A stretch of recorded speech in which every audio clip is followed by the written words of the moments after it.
Assalamualaikum warahmatullahi wabarakatuh, Pak Aziz. Waalaikumsalam warahmatullahi wabarakatuh. Kayaknya kalau kita bicara masalah seni ini nggak ada habis ya, Pak Aziz. Iya, sangat Iya. senang ya, sehingga memperbincangkannya itu menjadi gayeng. Harapan kita bahwasannya bahwa orang itu kan tidak menganggap bahwasannya seni itu sesuatu yang sangat remeh, begitu ya. Karena hidup ini adalah sebuah kesenian juga, begitu. Bagaimana mengatur hidup ini agar menjadi baik itu perlu seni, semuanya perlu seni, gitu ya. Sampai Valentino Rossi itu, ya, yang membuat motor, Pak Aziz, ya, itu tidak akan bisa mengendarai seseni seperti Valentino Rossi, seperti Marc Marquez yang juara itu ya, tidak akan, karena itu seni mengendarainya seperti apa. Kalau yang membuat sendiri tidak akan bisa mengalahkan Marc Marquez sendiri, gitu ya. Hanya orang-orang pegiat seni mengendarai motor secara cepat, itulah mereka yang akan bisa. Bukan cuma keahlian, tapi kesenian juga itu dipakai. Seni beloknya seperti apa, nanti setelah itu bagaimana dia menyalip di tikungan, loh, menggunting dalam lipatan. Ayo kita lanjutin, Pak Aziz, untuk ciri-ciri orang yang mempunyai jiwa seni, gitu ya. Kalau saya lihat ya, bahwasannya orang yang punya jiwa seni itu apa benar suka nyanyi di kamar mandi atau mungkin mengekspresikan dirinya di tempat-tempat yang sunyi, Pak Aziz. Di kamar mandi kan sunyi. Kalau dia penyanyi, nyanyi di situ, berpuisi di situ, kalian seperti Pak Aziz. Kalau menulis di situ ya enggak lah, Pak Aziz. Tapi apa yang mengingat-ingat sesuatu ya, sambil dia mengeluarkan sesuatu, keluar juga sesuatu yang ada di pikirannya. Apa memang begitu, Pak Aziz? Ya, jadi kamar mandi itu bisa diistilahkan itu, Pak Ari, itu adalah bagian dari ekspresi dari sudut ruang yang sangat kecil. Seperti pengalaman kita sendiri, saya juga pernah berpuisi di kamar mandi, menyanyi di kamar mandi. Juga saya yakin Pak Ari juga mengekspresikan dengan enjoy-nya di kamar mandi dengan nyanyi, ataupun bahkan orang-orang lain juga seperti itu. Nah, ada peristilahan kamar, makanya dalam dunia perpuisian itu juga ada istilah puisi kamar, Pak. Waduh, ini bahkan ada istilah puisi laci. Puisi laci itu dia itu suka ngarang puisi, tapi malu dipublikasikan. Makanya disimpan di laci saja.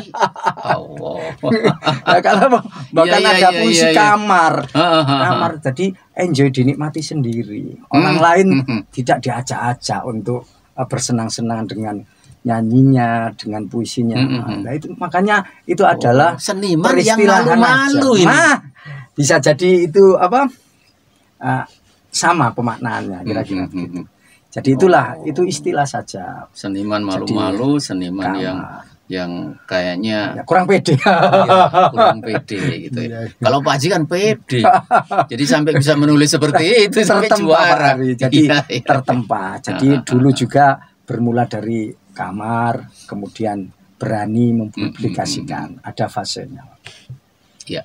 Terus seorang punya jiwa seni itu biasanya orang yang selalu kreatif, resah kalau tidak bisa berkreasi. Apa memang begitu? Memang seperti itu. Itu betul apa yang disampaikan Pak Ari itu betul. Jadi seniman itu selalu gelisah.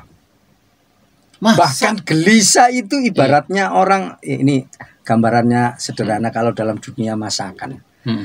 Buat roti itu kan perlu adonan. Orang buat karya perlu gelisah. Seumpama melihat ini yang lagi tren sekarang ini, minyak goreng langka. Itu kalau kita tidak ikut gelisah, sulit untuk bisa menyuarakan. Kenapa kok bisa langka? Padahal Indonesia dikenal hasil atau tanaman kelapa sawitnya itu banyak sekali. Mestinya kan tidak kekurangan, tapi kalau gelisah, dia mencoba mengekspresikan dengan seninya. Nah, kalau yang tapi suka, ini bukan radikal ya. Enggak radikal. Hanya satu kegelisahan. Kegelisahan. Kita ambil contoh gelisah. Kita gelisah. Kenapa kok seperti itu? Itu karena tadi mengambil contoh yang lagi jadi perbincangan. Iya, lagi tren gitu. Kalau yang masalah seni, gelisah. Iya, kalau kita contoh Pak Rid, kalau saya itu dalam 1 bulan saya kok menghasilkan puisi cuma segini, ya, itu gelisah saya. Gelisah ya. Padahal itu adalah wahana atau wadah ekspresi saya. Meskipun juga kadang cerpen macam-macam. Gelisah. Bagi seorang penyanyi, album saya kok cuma segini dalam 1 tahun. Gelisah dia. Nah, akhirnya karyanya kenapa kok tidak bisa berkontribusi kreatif, lebih banyak?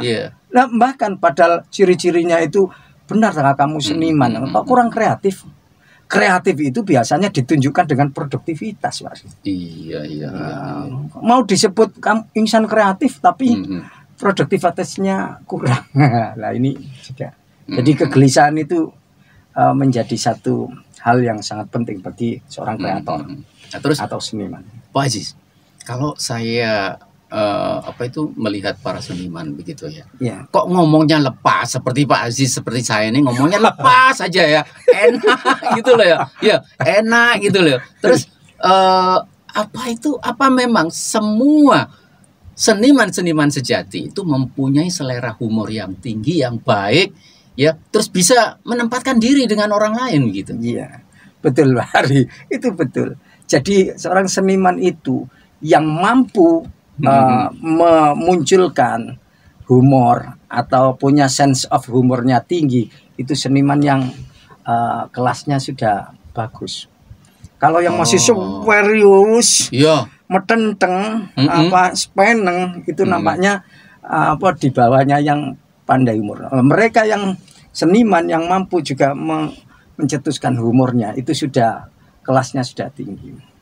Jadi membuat humor itu bukan perkara mudah. Selera humornya humor. Kita lihat ada Jaya Suprana suka humor. Bahkan ada dalam konteks kepemimpinan dulu itu Gus Dur pernah bahkan dijadikan satu humor. Nah itu humor sendiri itu ya kadang bernuansa kritik, kadang humor itu adalah penyegar dari sebuah kebuntuan, dan humor ini diperlukan. Maka kadangkala ada orang itu menyampaikan gagasannya itu tidak selalu dengan karya yang serius, tapi karya yang humor, dikemas dengan humor. Iya. Makanya itu penyair, seniman itu dia itu nggak tua-tua gitu. Kayaknya itu muda saja. Itu muda terus berpikirnya. Kalau itu sebagai seniman tradisi Jawa Timur Ludruk itu umurnya sudah 70 lebih Pak. Sapari itu juga. Tapi kenapa muda aja? Humornya ini benar-benar humoris lah. Orang-orang yang suka seni itu. Terus kemudian orang-orang yang suka seni itu punya humor yang baik. Terus tidak mudah mengikuti arus. Iya. Ya justru ini melawan arus ini harus prit. Rata-rata seniman itu memang prinsipnya kuat, atau yang bisa disebut memegang prinsipnya ini sangat kuat. Jadi punya semacam keteguhan hati yang sangat tinggi. Karena yang diyakini itu benar, itu prinsipnya yang benar, maka silakan orang lain mengatakan saya apa, kreasi saya bagaimana. Tapi yang penting inilah yang saya hasilkan. Tentu seiring perjalanan waktu, apakah itu kalau kita dari segi seni musik ya, contohnya karyanya Ebit G. Ade. Ebit G. Ade yang dulu kita pernah singgung bahwa Ebit G. Ade itu penyair yang penyanyi, musikalisasi puisi. Iya. Jadi karya-karyanya ini kenapa kok Adiluhung melintasi sekian masa kok masih banyak orang? Karena itu tadi punya prinsip atau keyakinan bahwa lagu-lagu yang saya munculkan ini bukan dengan bahasa-bahasa yang serampangan asal-asalan, tapi dengan bahasa yang benar-benar puitik dan benar-benar diksi atau pilihan kata yang sangat bagus. Kabut, sengajakah kau mewakili pikiranku? Seumpama dengan bahasa biasa, pikiranku kalut kan bisa. Tapi kenapa kok dikasih simbol kabut macam-macam? Itulah karena sudah memilih dalam berkreativitas itu dengan keyakinan bahwa Itu dengan tadi. bahasa, gaya bahasa dengan metafor yang bagus, tapi tidak keluar, pesannya tetap nyampe. Itu tadi menjaring matahari. Dari kata-katanya ya, matahari bisa dijaring. Itu terus gimana gitu ya. Kita sama-sama penikmatnya lagu itu. Jadi itu adalah apa? Nah, kalau begitu dari ada ketentuan terakhir bahwasannya apa itu orang-orang yang seni itu senang jadi pengamat. Iya. Seni mengamati matahari, bagaimana matahari bisa dijaring. Terus saya juga begitu. Bagaimana seandainya saya juga bisa macam-macam lah pengamat. Jadi musik ini mestinya begini apa iya sih orang seniman itu biasa jadi pengamat begitu. Betul. Jadi seorang seniman itu observer ya. Jadi harus mengamati lingkungan, mengamati sehingga karangan-karangannya itu tidak lekang oleh waktu, tidak mudah digilas oleh waktu, tetap bisa bertahan lama. Maka yang bagus adalah mereka itu juga melakukan, bahkan ada yang mengatakan melalui riset. Lihat-lihat juga karangannya. Kalau novel itu juga perlu ada riset. Jadi melakukan riset. Kalau tidak ada riset nanti takutnya salah menyampaikan. Contohnya seumpama novel terkait dengan dunia radio, bahwa radio itu ada studionya. Terus membuat narasi atau dalam paragraf itu radio adalah ada ini studionya. Nah, kalau dia tidak mengerti peristilahan studio, maka novelnya ini gampang. Seorang penyiar datang bersiaran di radio, dia tidak bisa menyebut di sebuah studio karena tidak tahu peristilahan itu. Maka dia harus riset, datang. Oh, yang namanya penyiar itu ada studionya, ada perangkatnya, ada mixernya, macam-macam. Sehingga pada saat digambarkan di dalam tulisannya novel atau karyanya tadi ada mixer yang di depan penyiar itu telah memanggil-manggilnya untuk bisa bersiar. Tapi dia mixer saja tidak tahu, mana bisa menggambarkan di kalimat. Tidak bisa. Maka perlu itu sebagai contoh saja. Jadi berarti seniman itu observer, dan kemudian seniman itu ada lagi bahwasannya dia itu lebih peduli pada kualitas daripada kuantitas. Nah, inilah yang kita sebut tadi itu prinsip tadi. Jadi prinsip itu di situ mengandalkan apa itu mutu. Betul, mutu. Bukan mengandalkan yang banyak tapi tidak bermutu. Tidak bermutu. Kalau dalam istilah sastra hari itu ada namanya istilah karya yang eskip dan ada karya yang interpretatif. Karya sastra yang eskip atau itu yang mudah luntur, jarang dibahas orang. Setelah karya itu muncul sudah. Walaupun dia booming, tapi setelah itu habis. Setelah itu jarang orang perbincangkan. Tapi kalau interpretatif hari ini dibahas, entah kapan lagi itu tertarik untuk membahasnya lagi, Itulah. Saya yakin di bidang yang lain juga begitu. Tapi itu contoh di sastra. Jadi ada yang eskip, yang mudah pudar, selesai. Setelah itu jarang orang bilang. Ada yang interpretatif, yaitu benar-benar kuat. Karena prosesnya itu juga kuat. Benar-benar digali, tidak salah-salan. Tidak salah-salan. Oke, Pak Aziz, yang terakhir begitu ya. Apa betul pertanyaan saya banyak sekali. Justru karena ada pertanyaan itu saya bisa ada jawaban akhirnya. Walaupun tidak semua bisa dijawab ya. Oke, Pak Aziz, apakah memang betul seorang seniman yang sejati itu adalah seorang yang berani ambil resiko? Ya. Betul semuanya. Jadi seniman berani mengambil resiko. Mengapa dulu para pengarang atau di penjara itu sudah langganan? Karena karya-karyanya itu dianggap menantang. Entah itu pemerintah atau entah kebijakan tertentu. Kalau di Indonesia dulu eranya zaman dulu, era Orde Baru itu juga banyak dari bidang sastra juga ada. Yang dulu sering di penjara seperti Wahyu Sulaiman Rendra atau W.S. Rendra itu juga pernah merasakan atau pernah di penjara. Jadi itu kan berani mengambil resiko. Nah, kalau nggak mau mengambil resiko ya mendingan nggak usah berkarya ya. Ekspresi berkarya. Karena dia menganggap bahwa apa yang dikatakan itu benar, dia anti mainstream, dia mengatakan sesuatu yang apa itu memiliki apa ya, selera humor yang bagus juga, terus kemudian kualitas ini loh, kualitas yang sungguh-sungguh. Iya. Kalau orang lain itu menganggap ada yang pemikirannya nabrak pemerintahan atau apa, tidak apa-apa, resiko itu asumsi aja ya. Resiko diambil tidak apa. Iya. Tapi tetap dia mempertahankan bahwa ide saya, bahwa pembelaan saya kepada ketidakberdayaan, ketidakadilan itu benar, saya membela mereka yang lemah, itu disuarakan. Contoh ya, kembali lagi tadi itu dalam potret puisi dalam pembangunannya W.S. Rendra itu sangat apa, isinya sangat apa, istilahnya itu membuat membuat apa, gagasannya ini dianggap melebihi apa, tidak wajar, makanya itu resiko diambil.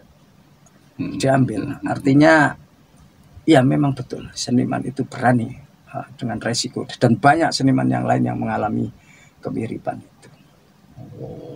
Jadi kalau begitu, kalau kita ngomong tentang seniman itu dari sisi baiknya. Sisi gitu baiknya. Ya. Itu banyak ya. Sangat banyak. Kecuali orang-orang penikmat seni yang kadang-kadang mereka membuat seni menjadi tidak baik. Nah, gitu ya. Katakan ada satu seni, katakan ya. Seni wayang. Kalau di dalam seni wayang itu ada minum-minuman keras, mabuk-mabukan dan sebagainya, bukan wayangnya yang salah ya, tapi perilaku penontonnya yang nggak bener gitu loh. Kalau ada dangdutan mungkin ya, dangdutan di situ kenapa tawuran? Ya bukan dangdutannya yang salah, lagu-lagunya masih bagus saja. Yang membuat dangdutan tawuran itu penonton itu yang di rumah sudah membawa apa, katakan membawa kebencian terhadap orang tertentu yang nanti joget bersama begini Pak Aziz. Nah, jadi melihatnya itu dari hasil kreativitas seninya dan senimannya. Kalau dari sudut penonton ya ini sangat itu sudut eksternal ya. Sudut eksternal. Jadi iya. kita melihatnya dari internalnya. Mereka bagus para seniman itu. Memiliki karakter yang sangat tinggi. Baik Pak Aziz, untuk hari ini konklusinya apa ini? Kita ngomong seni dan wah ini cocok kayaknya gitu ya.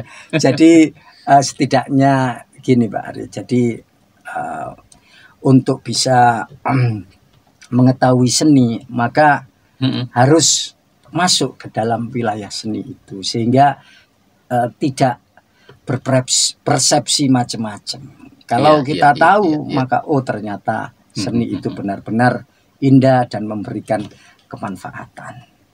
Nah, jadi harus juga ikut masuk ke dalamnya, sehingga apa, tidak memunculkan prediksi-prediksi atau asumsi-asumsi yang lain. Dan itu yang kita jadikan perbincangan tadi itu adalah sebagai bukti bahwa para seniman, seniwati memiliki karakter sebagai seniman yang punya prinsip masing-masing. Dan mereka juga adalah bagian dari pejuang-pejuang bangsa sebetulnya. Iya, sangat. Sangat apa, bisa kita katakan sebagai pejuang-pejuang bangsa, karena juga menjaga nilai-nilai budaya yang sangat baik. Menjaga budaya begitu ya. Gak mungkin satu negara yang paling buruk adalah negara yang tidak berbudaya. Tidak punya budaya, tidak punya karya seni. Loh. Untuk bisa disebut kita tidak biadab pada budaya, maka kita harus beradab pada budaya. Masya Allah.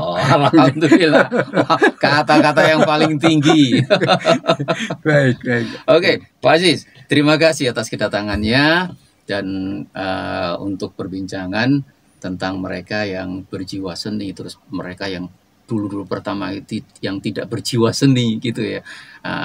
Hal-hal ini memang sangat bermanfaat bagi kita, siapa tahu juga untuk bagi pemirsa juga sangat bermanfaat. Jadi kita tidak membuat